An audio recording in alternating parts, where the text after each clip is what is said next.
Obrigado, presidente. Em nome do Partido dos Trabalhadores, quero me manifestar com relação às medidas anunciadas pela presidenta Dilma hoje pela manhã, medidas essas que vêm de encontro a todas as manifestações legítimas da sociedade brasileira e que exigem cada vez mais a punição, o combate à corrupção. O pacote anticorrupção anunciado pela presidenta Dilma envolve 4 frentes fundamentais. Primeira frente, a ficha limpa para todos os servidores públicos. Segunda medida, o confisco dos bens adquiridos de forma criminal e ilícita. Terceira medida, criminalização do Caixa 2. Quarta medida, criminalização do enriquecimento ilícito.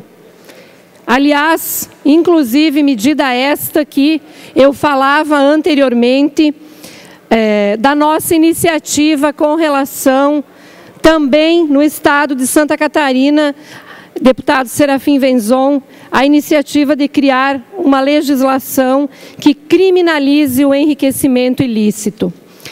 Com relação a essas medidas que servem para o Executivo, o Legislativo e o Judiciário, a presidenta traduz em projeto de lei o crime de Caixa 2, tornar crime o ato de fraudar a fiscalização eleitoral, inserindo elementos falsos ou omitindo informações, com o fim de ocultar a origem, o destino ou aplicação de bens, valores ou serviços de prestação de contas de partido político ou de campanha eleitoral. Também no Caixa 2, tornar crime a lavagem eleitoral, criminalizando a ocultação ou a dissimulação para fins eleitorais de natureza, origem, localização, movimentação da propriedade dos bens. Terceira medida no Caixa 2, extensão da punição aos doadores também, inclusive responsáveis por doações de pessoas jurídicas e aos partidos políticos. Outra medida, a ação de extinção de domínio ou de perda da propriedade ou posse dos bens, será também projeto de lei e projeto de emenda constitucional, ou seja, carimbar na Constituição Federal que haverá confiscos de bens que sejam frutos ou proveitos de atividade criminosa, improbidade e enriquecimento ilícito. Quem fará isso? Ministério Público, a Advocacia Geral da União e as Procuradorias. Também um projeto de lei que permita uma ação civil pública de perda, de extinção dos bens, perda civil dos bens. Outra medida é extinguir a posse e propriedade dos bens, direitos, valores, patrimônios que tenham como origem atividades criminosas, improbidade administrativa e que, como instrumentos ilícitos, se deem os negócios que são incompatíveis com a renda e o patrimônio, a evolução do patrimônio.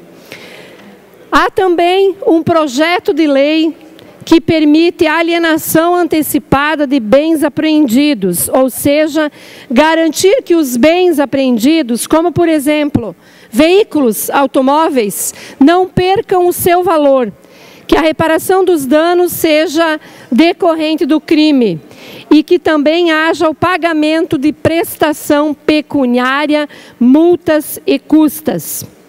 Outra medida, inclusive o deputado Rodrigo Minotto falava para mim da sua intenção, é o projeto de ficha limpa para os servidores, aonde todos os servidores do Executivo, Legislativo e Judiciário devem comprovar a sua conduta através da ficha limpa. Outra lei é a tipificação do que é enriquecimento ilícito, e nessa não vou me detalhar, porque eu já falava no projeto que mencionei anteriormente.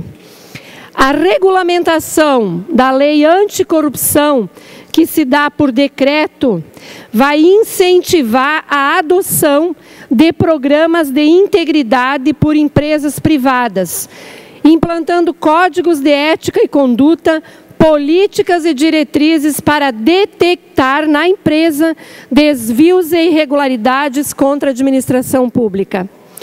Estabeleceu a disciplina do processo administrativo de responsabilização, para que esse processo possa ser um processo único na violação de leis anticorrupção, de leis de licitação, regime diferenciado de contratação, pregão eletrônico e etc.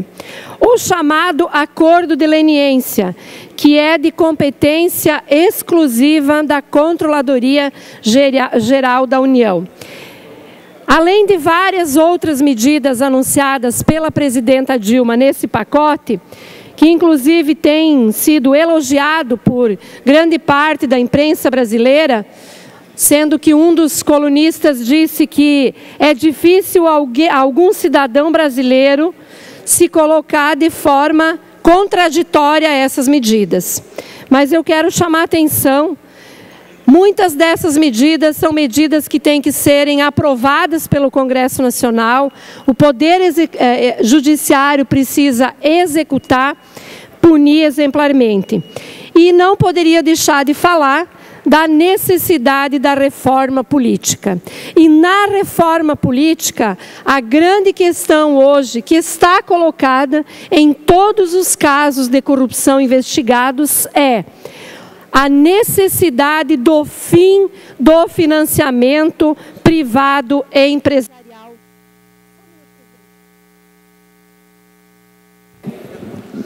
Mais 30 segundos, senhor deputado. O fim do financiamento privado e empresarial de campanha. Porque por trás de toda essa relação entre público e privado, nós precisamos combater as duas frentes. Alguns têm chamado, inclusive, que não é nem financiamento, é empréstimo de campanha, porque depois precisa ser devolvido. E devolvido causando prejuízos à população. Obrigado, presidente.